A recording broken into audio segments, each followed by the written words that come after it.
Hey, what's up everyone? Welcome back to Babel on Talmud. Today we're studying Daf Kuf Mem Dalet of Masechta Shabbis, Daf 144.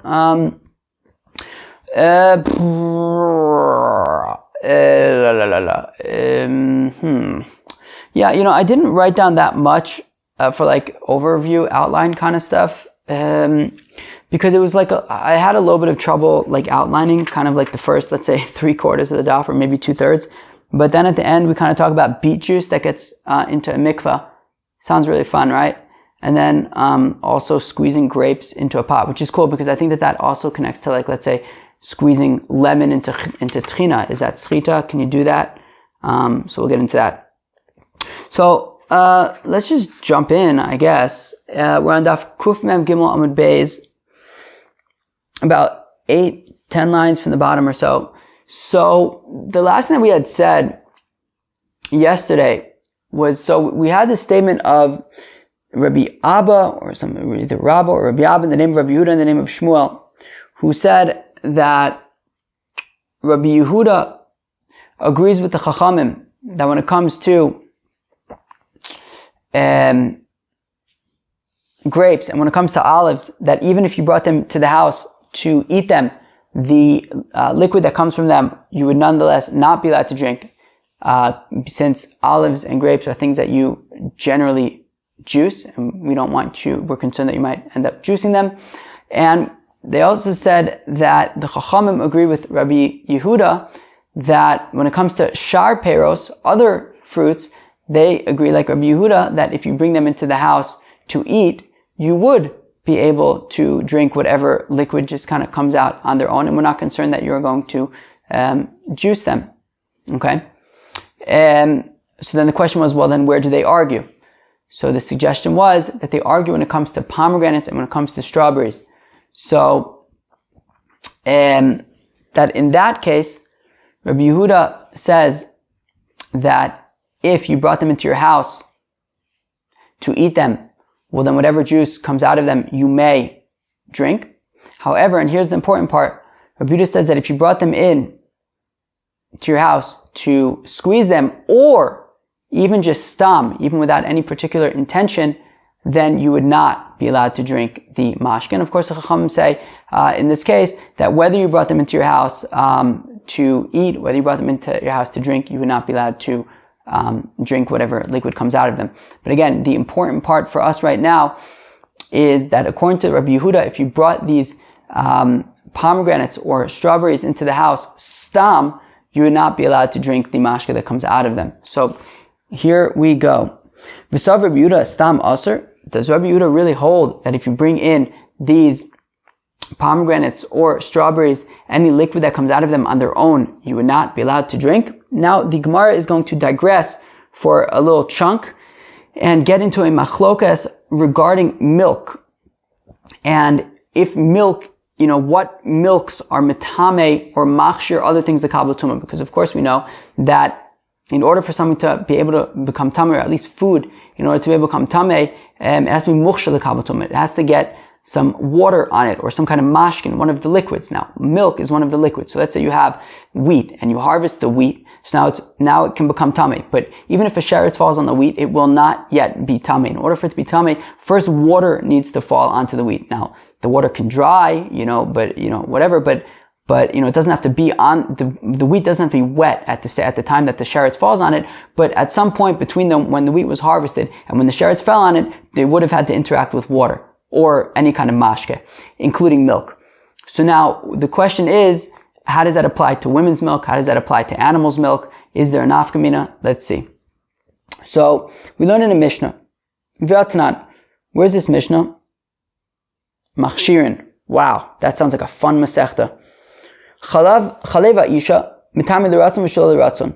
So, women's milk will be mitame, i.e., let's say it gets on harvested wheat. So it'll be machshir the wheat to now be able to contract tumah. L'ratzon v'shelo l'ratzon. Whether the milk was released from the woman's body intentionally or unintentionally, it makes no difference. It will still be machshir the wheat to be makabel tumah. Chalev behema eno mitame ela l'ratzon. Whereas the milk of an animal is only going to be machshir this wheat l'kabel tuma if it was extracted l'ratzon, intentionally.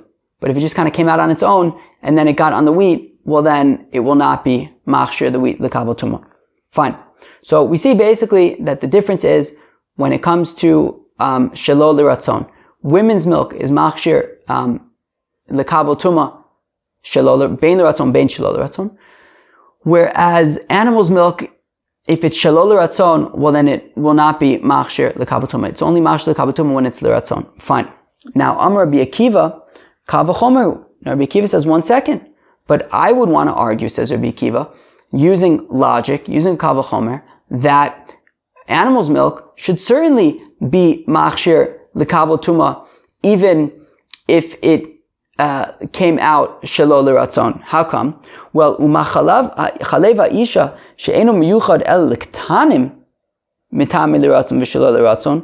Well, after all, if women's milk, which is only shayach to little humans, to little people, kitanim, babies, well, and we're saying, even so, even though it's only relevant for a limited population, yet it's mitame, it's machshir l'kabel tuma, whether it's l'ratzon, whether it's shelo l'ratzon, well, certainly chaleva behema shemiyuchad bein l'ktanim bein l'gdolim eno din sheitami bein l'ratzon bein shelo l'ratzon. Well then, milk of an animal, which has a much broader audience, that kitanim, young people drink animal's milk, bigger people drink animal's milk, if you drink animal's milk at all. So, since animal's milk is available and relevant to a much larger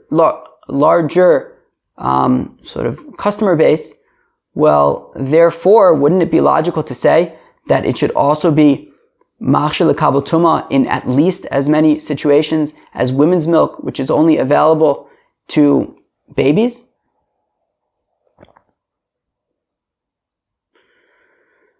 So therefore, Rabbi Akiva wants to argue that animal's milk should also be machshir l'kabel tuma, whether it was released l'ratzon or whether it was released shelo l'ratzon. Amrulo, to which the rabbi said to Rabbi Akiva, that logic is not good enough. How come? Because im tameh chaleva isha shelo l'ratzon shedam magafta tameh yitma chaleva behema shelo l'ratzon shedam magafta tahor. What does that mean? Who could tell me? Dam magafta is blood, like if a person gets a cut or a scrape or, falls and cuts themselves and blood comes out of their body. So, well, a woman, if she gets a cut, well, that blood is going to be mitame. It'll be machshir things, the kabel tuma, it'll be tame. Now, that mistama is shelo l'ratzon. Nobody wants to cut themselves, and it's shelo l'ratzon. And as Rashi points out, the Gemara Nida says that we consider milk, women's milk, to basically be her blood that was then, through some kind of process, got turned into milk. Okay? So therefore, basically milk is like just some kind of other version of blood. And if this cut, which is obviously dam that is coming out of her shelo l'ratzon, she didn't want to get cut, well, and it's mitame, well then it makes sense to then say that milk, which is basically blood that turned into milk, will be also mitame shelo l'ratzon if it leaves her body shelo l'ratzon. So the Chachamim are arguing that there's a real argument to say that women's milk should be mitame shelo l'ratzon because it's based on logic. It's based on the fact of the matter, which is that we know that a dam magafta, a cut, if a woman gets a cut, the blood will be mitame shelo l'ratzon. So then it just, the chalav, milk, is basically just blood that became milk. So it'll also be mitame shelo l'ratzon, which is not the case by an animal. An animal, its blood is not mitame. If it gets a cut, or if blood leaves its body, so it will not be mitame. So, therefore, the Chacham want to say that is why Chaleva Isha, women's milk, is mitame bein l'ratzon, bein shelo l'ratzon, because it's mitame l'ratzon because milk in general is one of the mashkin and it'll be mitame. But even it's shelo l'ratzon, since it's like blood, that is why it's mitame shelo l'ratzon. Whereas you can't say the same thing by an animal, because when it's shelo, if dam comes out of an animal shelo l'ratzon, it's not going to be tame. So therefore, there's no reason to say that milk that comes out of an animal will be mitame shelo l'ratzon. So, Amr Lain, to which Rabbi, I'll read that inside again. So Amru Lo, 2 lines from the bottom of Kuf Mem Gimel Amud Beis. So the Chachamim said to Rabbi Akiva, hey, we don't like your Kal V'chomer to say that Chalev HaBehema should be mitame bein l'ratzon bein shelo l'ratzon, since it's drank by more people.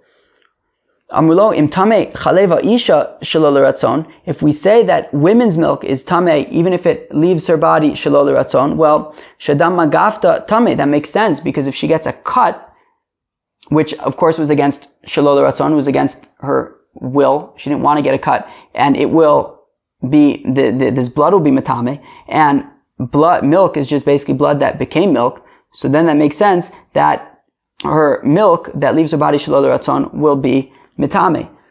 But yitame chaleva behema, but should we say that behema, that the milk of an animal that left the animal shelo l'ratzon unintentionally should be mitame shadam magafta tar, where the dam magafta of an animal, that if blood leaves the body of an animal, gets a cut or something like that, that blood will be tahor. So there's no reason to say that the milk that leaves the animal shelo l'ratzon would be tameh. So Amr Lain, so Rabbi Akiva says, yeah, but still, machmir ani b'chalav mi badam. I'm still more machmir when it comes to milk than when it comes to blood. How come?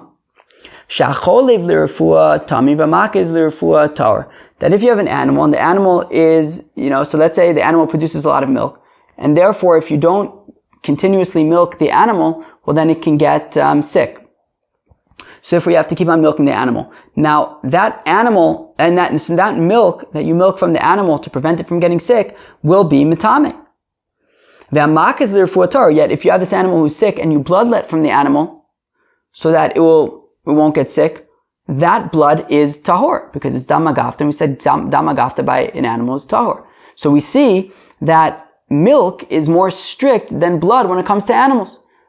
That when you milk the animal so that it won't get sick, that milk is mitame. Yet when you bloodlet from an animal so it won't get sick, that blood remains tahor. So we see that milk in the context of an animal is more chamor, and therefore Rabbi Akiva wants to sort of make the leap and say that, and therefore, since the milk of an animal is tameh liratzon, when you milk the animal, well, then he wants to say that it will also then be mitame shelo liratzon, to which the Rabbanan say,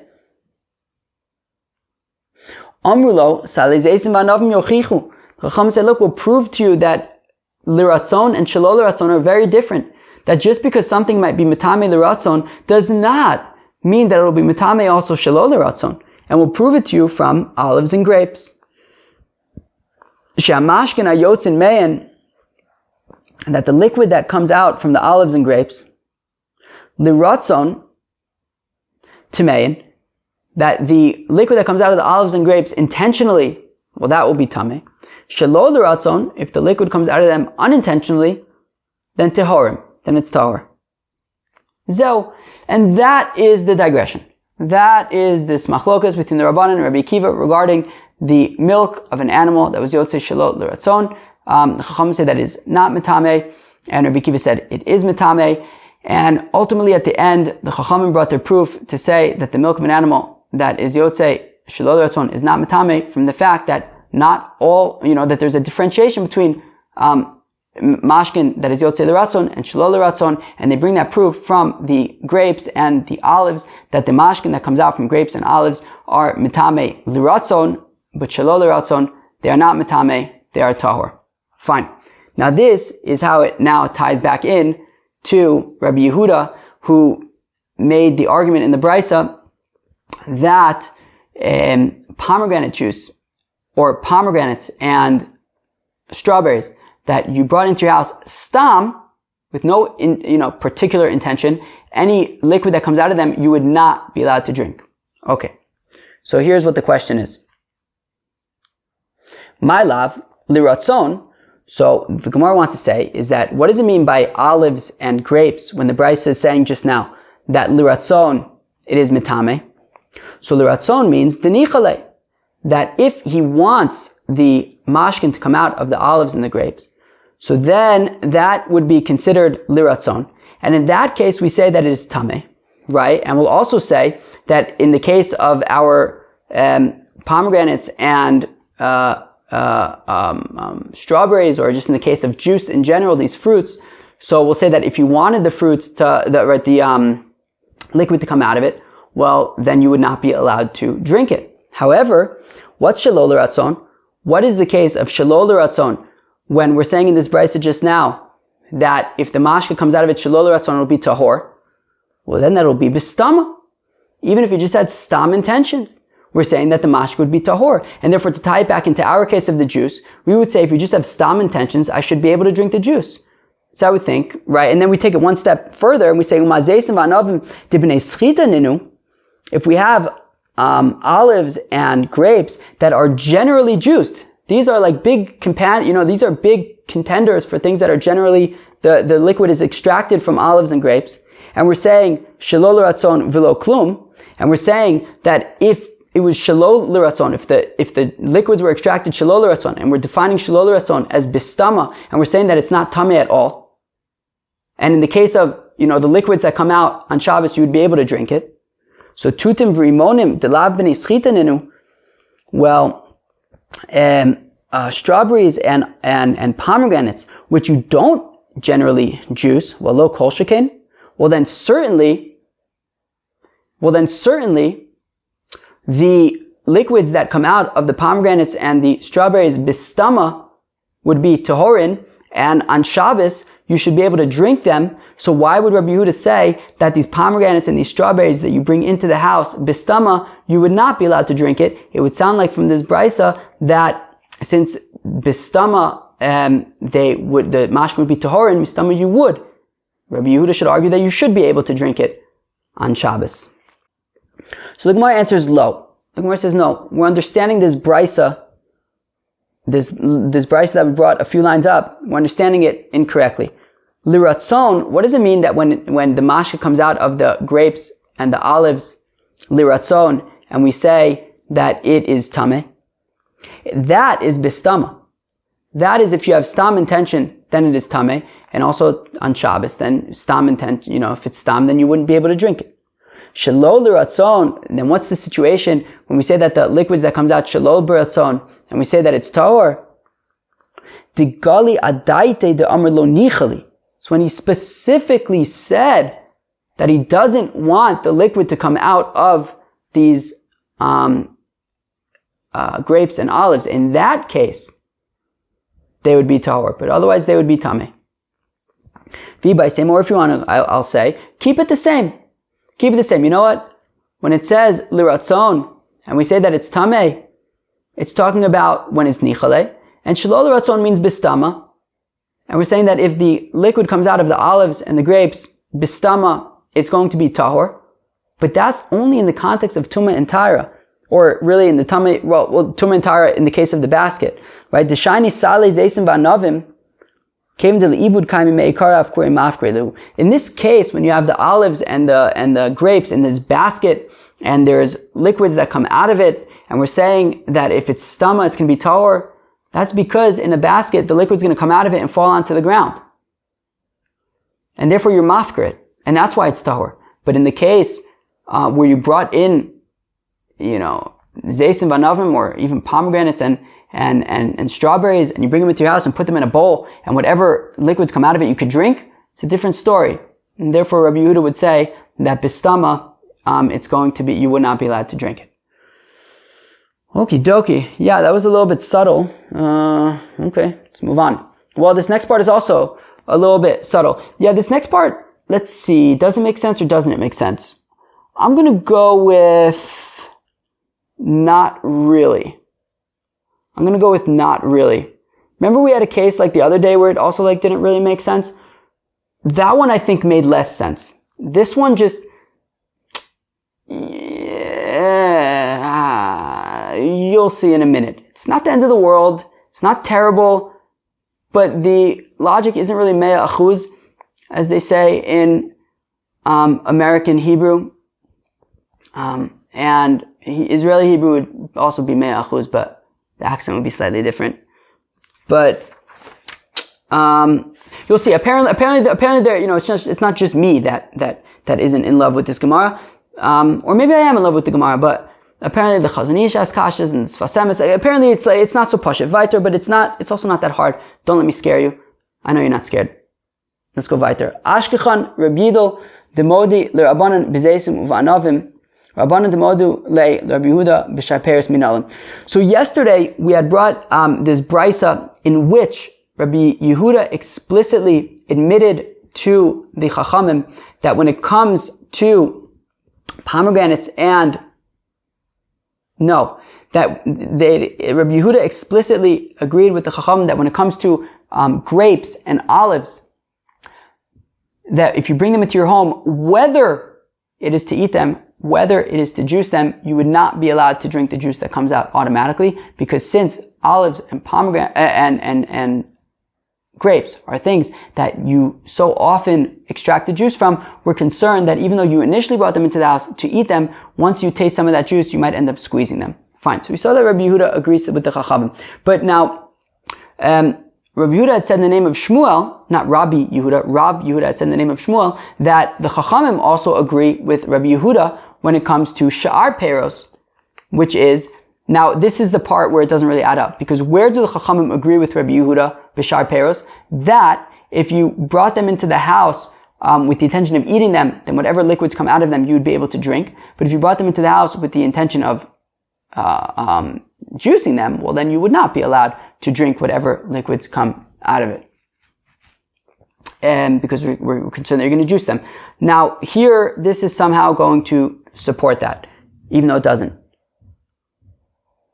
So we said, okay, so now the Gemara says, Ashkechan Rabbi Yehuda demodi l'Rabbanan b'zeisum v'anavim. Fine. So we saw yesterday in this brisa that Rabbi Yehuda agrees with the Rabbanan and admits to the Rabbanan by zeisim v'anavim that even if you brought them into your house le'ochlan, you can't drink the juice that comes out of them. Rabbanan demodu le Rabbi Yehuda b'shar peres minalan.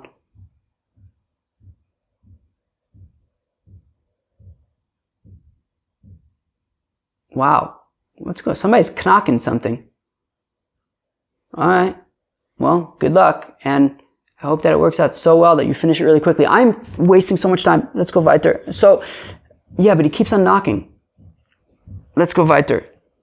So the Rabbanan module the Rabbi Yehuda b'shar peres minalan. How do we know that the Rabbanan agree with Rabbi Yehuda when it comes to other fruits, that if you bring them into the house to eat them, then you would be allowed to consume the liquid that comes out of them? So, Ditanya, as we learn in the Brisa, Sochatin, you're allowed to juice b'pagayin uvefrishin uveozradin.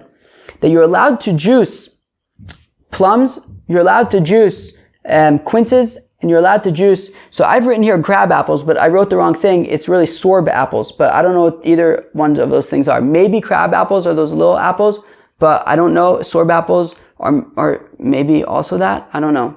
But you're allowed to juice these things. Now, avalo brimonim, but you're not allowed to juice pomegranates. You're not allowed to juice pomegranates. V'shal beis Menashe bar Menachem hayu sochatim brimonim.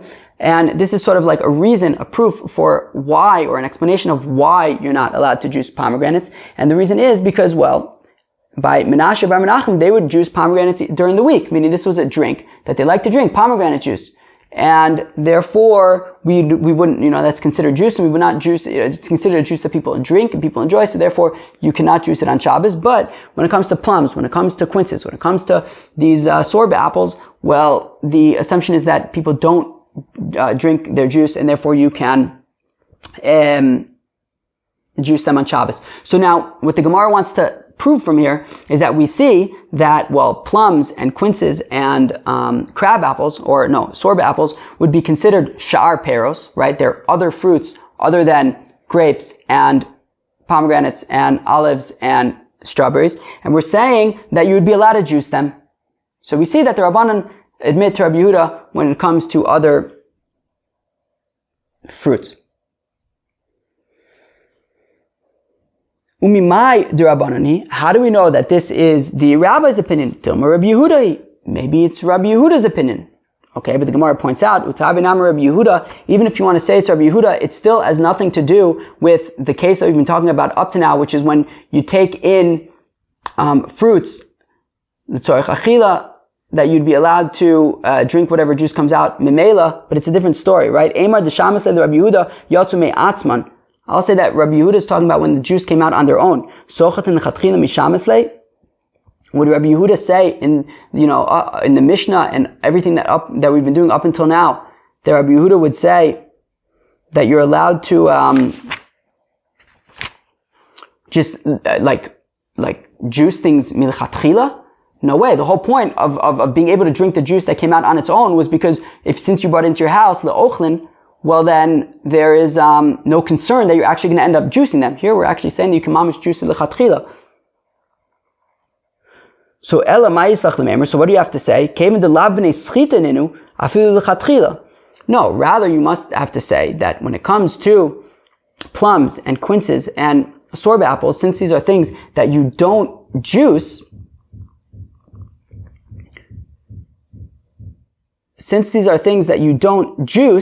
well, that's why you're allowed to juice them on Shabbos, even lechatchila.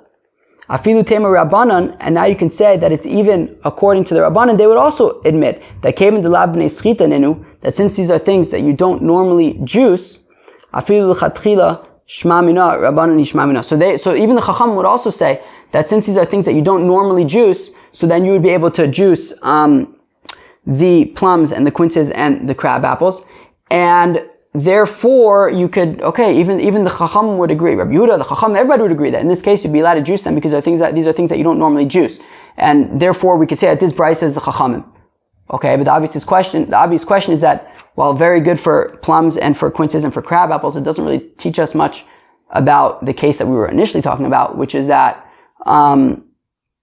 they would say that if you brought it in le'ochlin, so then you could drink whatever juice comes out on its own because we're not concerned that you're going to end up juicing it. Here, this is a case where you can mamish juice it, so it's really not really a proof for where the Chacham admit to Rabbi Yehuda, but this is about the best the Gemara is going to do right now. Okay, so we had said earlier, Shabbos Menashe bar Menachem hayusochatin brimonim. So we had said earlier that you would not be allowed to juice pomegranates on Shabbos because by the house of Menashe bar Menachem, they would make pomegranate juice. And because they would make pomegranate juice, so therefore nobody is allowed to juice pomegranates on Shabbos. Amar of Nachman, halacha Shabbos Menashe bar Menachem. So Rav Nachman says that the halacha is like the house of Menashe bar Menachem. Amar le Rav Nachman. Now Rav says to Rav Nachman, Menashe bar Menachem Tanahu. One second, what do you mean, Rav Nachman? You're saying that Allah is like Menashe bar Menachem? Menashe bar Menachem was not a Tana. Rabbi Yehuda is a Tana, Rabbi Meir is a Tana, Rabbi Gamliel is a Tana, Rabbi Akiva is a Tana, etc. Menashe bar Menachem is not a Tanya, it's some guy who made pomegranate juice in his house. So what are you saying that Allah is like Menashe bar Menachem? V'chitem Allah ki ay Tana desavar la kishal Menashe bar Menachem. And even if you're going to say that, okay, fine, what you meant to say is that the halacha is like the Tana who holds that you're not allowed to juice pomegranates because we see that Menashe bar Menachem would juice pomegranates,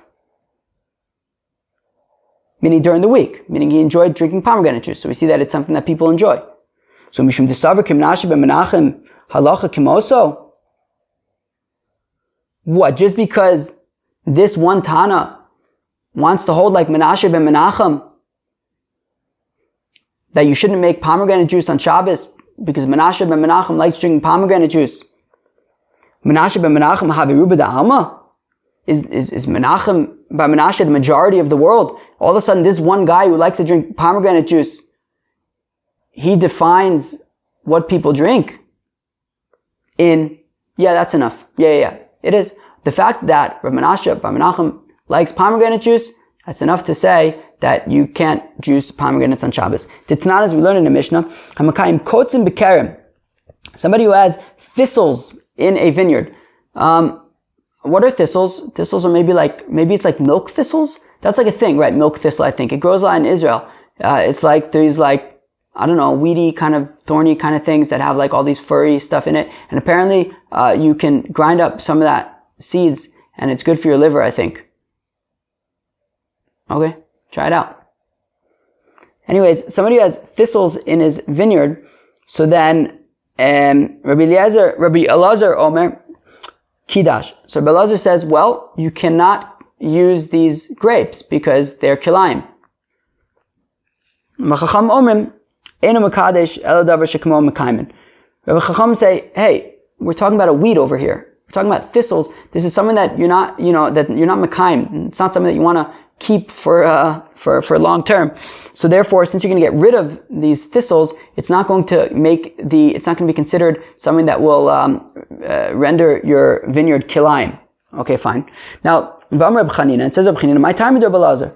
What's the reason for Reb Elazar? Why did Reb Elazar think to say that thistles would be considered, zra'im, something that would make the grapes also for kilayim bekerim? So Reb Chanina answers, well, Shekain ba'Aravya mekaymin kotzei sados ligmalein. Because in Aravia, I guess some Arab, I don't know if that's Saudi Arabia, but in Aravia, they would preserve these thistles, and that's what they would feed to their camels. And therefore, since in Aravia, they would preserve these thistles and feed it to their camels, that's why Rabbi Elazar says that would be considered kilayim bekerim. So what do we see? We see that since in one place they do a certain way, we adapt that, or at least Rabbi Elazar was, wanted to argue that we should adapt that la'alacha. So that's why that's a precedent to say that Reb Menashe ben Menachem, the fact that he enjoyed pomegranate juice is enough to say that people in general enjoy pomegranate juice. But the Gemara asks, Midi area, can you really compare the entire country of Aravia to the one person of Menashe bar Menachem? The Aravia Asra Hacha Bad Ladaitu Eitzak Ladam. Aravia is a country. Here, this is one person, and one person, his intentions, his da'as becomes nullified with everybody else's. Since most people don't drink pomegranate juice, Lamaisa, I like pomegranate juice. Generally, if you don't have the white rind in the juice, it makes the pomegranate juice much sweeter and better. Akopanim, the assumption is that only Rav Menashe bar Menachem and me enjoy pomegranate juice. Or maybe the assumption is that pomegranate juice has the white stuff in it, and that's why people don't like it. Alright? So, Rabbi Elazar's, our attempt to bring the proof why it's enough that Rav Menashe bar Menachem liked pomegranate juice. So, the Gemara's proof to try to say that was enough to say that everybody likes it kind of was deflected because our proof came from a country, not a person. Ella, hainu taima. Rather, this is the reason. Kid Rav Chizda. It's like Rav Chizda, the Amar Rav Chizda. Tradin, if you have beets. Shesachtan unusanan b'mikveh. That you juiced beets and you put it in a mikveh. Postin is a mikveh b'shinimare. Well, if it's going to change the color of the mikveh, if there's enough to change the color of the mikveh, well then the mikveh is going to be apostle now. Veha lav b'nei schiteninu, but you don't generally juice beets. Well, lemaisa, juicing beets is also pretty good. Juicing beets is very good. Yeah, here in Eretz Yisrael, you can walk down the street on Agrippa Street, and there's a number of places, and in the Shuk Machne Yehuda, where they'll make you beautiful, fresh beet juice. It's very good, lemaisa. Put in celery and ginger, and what else they put there in? They put carrot. It's very good. Alright, but I guess they didn't yet discover the greatness of beet juice. And we say, so it's not b'nei schiteninu. And yet we're saying that apostles the mikvah, elamai yislach lemeimar. So what must you say? Kem dachshavinu haveluhu mashke. Rather, what must you say? Well, since this one guy considered beet juice to be significant enough that he was going to juice them and pour it into the mikvah, well, that makes it chashav. Achinami kem dachshavinu haveluhu mashke. Since Menashe bar Tachlifa decided that he was going to drink pomegranate juice, that's what makes it chashuv, and therefore it would be considered a mashka. Now, as Rashi points out, in order now to make this make sense, we actually have to alter slightly how we understood the original brisa at the top of the page. The brisa at the top of the page, we were saying that you're mamish allowed to juice milichatchila plums and quinces and sorb apples, but you actually have to mend it slightly now and say that no, you're not allowed to juice these in order to drink their juice. What it's saying is that you're allowed to remove the juice from plums and from quinces and from sorb apples in order to make them sweeter. That by removing the juice, I guess whatever's left will be sweeter. And we're saying that you're allowed to do that milichatchila for plums and quinces and sorb apples. However, don't do that for pomegranates, because we're concerned that since Rav Menashe bar Menachem drank pomegranate juice and he enjoyed it, we're therefore concerned that you might squeeze the pomegranate in order to make it sweeter, but then realize that you also enjoy pomegranate juice, and then you might end up squeezing the pomegranates for its juice. And we want you to avoid that, and therefore that is the point of Rav Menashe bar Tachlifa. It's saying that since the fact that Menashe bar Tachlifa enjoys pomegranate juice, that doesn't mean that pomegranates now are considered a juice for everybody, but the fact that he enjoys it is enough for us to say that we might be concerned that you might enjoy it as well. And therefore you can't even squeeze pomegranates just to sweeten them by removing the juice and having what's left over be sweeter. You won't even need to do that because we're concerned that you might end up enjoying the juice just like Rav Menashe bar Menachem and end up juicing the entire pomegranate. Or you might end up juicing it to drink it. Whereas that's not a concern by plums and by quinces and by sorb apples, and therefore you can extract the juice to make them sweeter. Fine. Rav Papa Amar, now unrelated to sort of our bigger picture discussion, Rav Papa is just explaining why beet juice would be mitame the mikveh, even though you don't generally juice beets. Rav Papa Amar Mishum Davi Davar she'ein osim mimenu mikveh lechatchila, because beet juice is something that you don't make a mikveh with milichatchila. You can make a mikveh milichatchila with water, with snow, with hail, but not beet juice. Although the Maisa, I feel like that could be okay. A mikveh with beet juice. I don't know, it sounds like kind of like a very fancy treatment in a bath of beet juice. Alright, weiter. So Rav Papa Amar Mishum Davi Davar she'ein osim mimenu mikveh lechatchila, because beet juice is something that you don't normally that you can't make a mikveh with, and therefore v'chol davar she'ein osim mimenu mikveh lechatchila posel sa mikveh b'shinu mara, and therefore anything that you don't make a mikveh with, I guess milichatchila. What does that imply, that b'diavad you can? I don't know, but it's going to be posel the mikveh b'shinu mara if it changes the appearance, and therefore since beet juice is not something that you can make a mikveh with milichatchila, that is why it's going to posel the mikveh if there's enough to change the appearance of the mikveh. Fine. Okay. What we wanted to say though regarding the whole Rav Menashe bar Menachem thing is that since he considered it chashuv, that's enough for us to say that other people might also be considered chashuv, and if you individually consider it chashuv, well then that would be significant, and we wouldn't want you to juice that on Shabbos. Fine.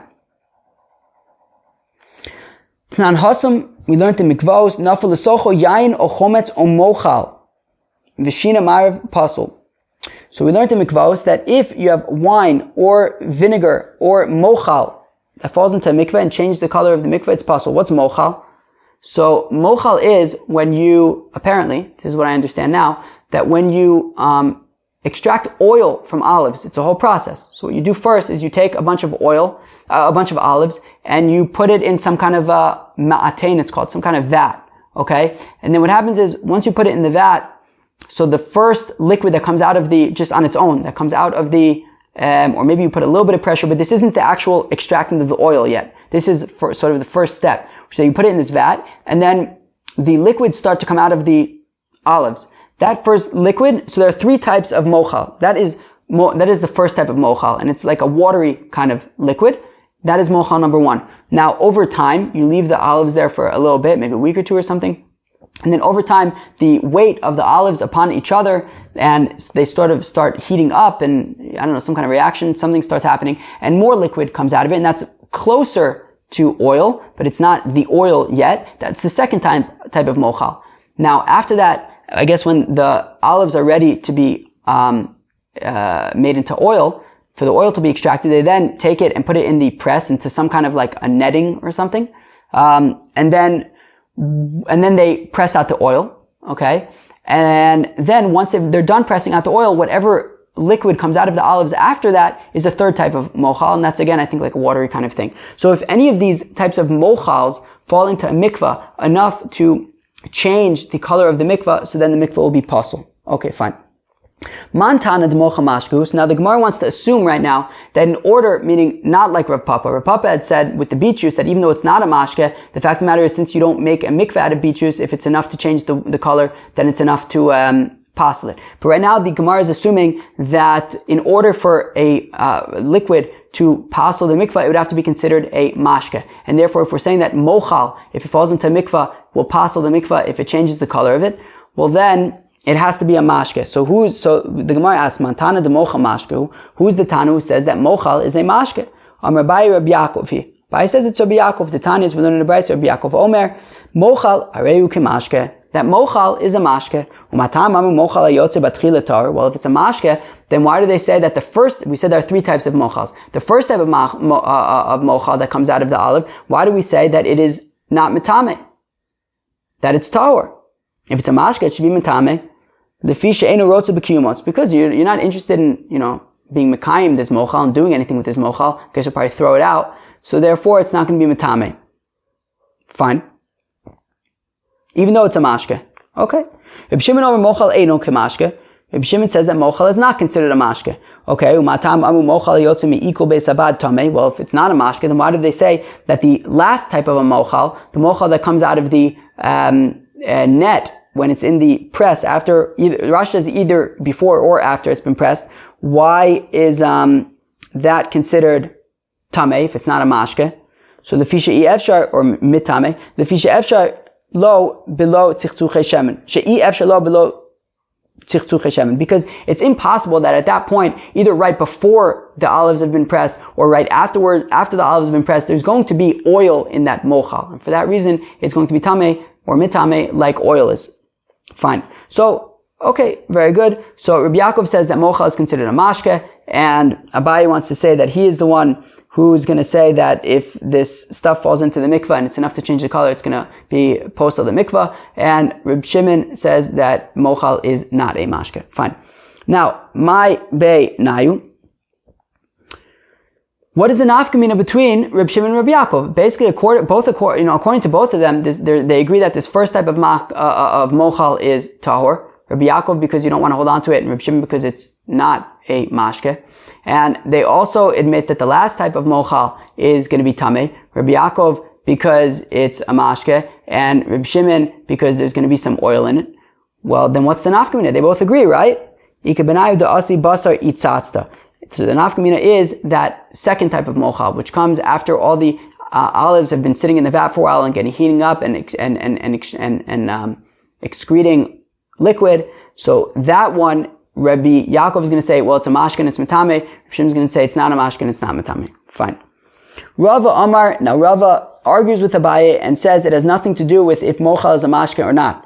Rava Amar mishum dehave davar she'ein osin himenu mikveh ufosas mikveh b'shinu mara.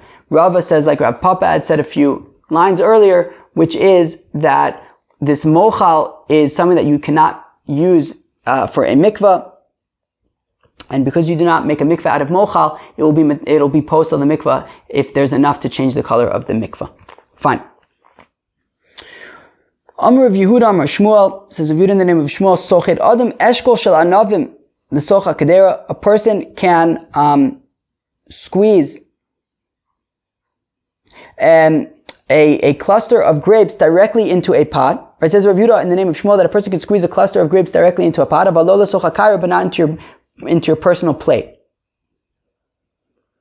Amar Rav Chizda Midivrei Rabbeinu Nilmad. Rav Chizda says we can just learn this out from I guess a Mishnah, although I don't know where this Mishnah is. Cholev Adam Eiz L'Socha Kedera Avalo L'Socha Kar. This looks really interesting, which is you can basically milk a goat directly into the pot, just not directly into your plate. Sounds pretty interesting, right? Amok Savar Mashka Ba Le'ochel ochelu. So we see that mashke that goes directly into food is considered like food, right? That if you can squeeze the grapes directly into whatever pot you have stuff in, that would be acceptable. So I think also like Lamaisa, in terms of like if you're making trina or something and you want to take a lemon and squeeze it directly into the trina, I think that would be acceptable. But, if you just want to like, squeeze lemon into a cup, well, that would be juicing and that would not be okay. Interesting. So, Masiv Rami Bar Chama asked the kasha, Zav. Wow, we haven't heard about Zavs in a while. Pretty exciting, right? Zav shechole v'sa'ez, achalav tameh. So if you have a Zav, who of course is an avatuma, and he is milking a goat, well then that milk is going to be tameh. But one second, v'amart mashka abad le'ochlin ochelu. Now, this brisa isn't differentiating between if the Zav is milking directly into food or if he's milking directly into a cup. Makes no difference. Therefore, it sounds like even if he milks directly into food, nonetheless, that milk would be tameh. Why? If you say that any liquid that goes directly into food is considered like food, but ma'is kasher, well, it's food. And as we know, as we learned from earlier, that in order for food to be mekabatum, it has to be mukhshar lekabatum. It would have to get liquid on it. If we're saying that this liquid is actually considered like ochel, well then when did it ever become mukhshar lekabatum? So, Rabbi Yochanan, betipa meluchleches api adad, achanayim betipa meluchleches api adad. Just like Rabbi Yochanan said in a different context in Kresos, that is talking about a drop of milk that sort of you rub around the nipple of the. Well, in that case, I think it was a woman, but I guess in this case it would be you rub on the udder of the animal. So, and in order to help to aid with the milking, and therefore that initial drop is what is going to be machshir all the rest of the milk that comes out, which is considered like ochel, to be makabel tuma, and that is why it is tameh. However, in general, we would say that, let's say if you squeeze a lemon directly onto tchina, I think it would be considered ochel and not mashke. Friends, that was daf kuf mem daled. There were a few kind of difficult parts, a few, maybe like two not so difficult parts. But anyways, I don't really know how to kind of do a recap for that first confusing Kal Vachomer part. Like, I'm not going to walk through the whole Kal Vachomer again and show how that jives with like grapes and olives and whatever else there was, pomegranates and strawberries and plums and whatever. But at the end we got into some interesting stuff, which is beet juice that falls into a mikveh. So if Chizda said that, since this person made it chashav by juicing it, so we see that sort of chashivos of mashkin can be relative. Rav Papa said that, well, actually, technically speaking, the reason why the mikveh becomes pasul if it changes the color is because anything that you're not supposed to make a mikveh from will be posel a mikveh if there is enough to change its colors. At the end of Yehuda, it said in the name of Shmuel that you are allowed to squeeze grapes directly into a pot and it would be considered ochel and not mashke, meaning assuming that there was food in the pot. Friends, that was Daf Kuf Mem Dalet. Hope you enjoyed. Hope you have a great day. Peace.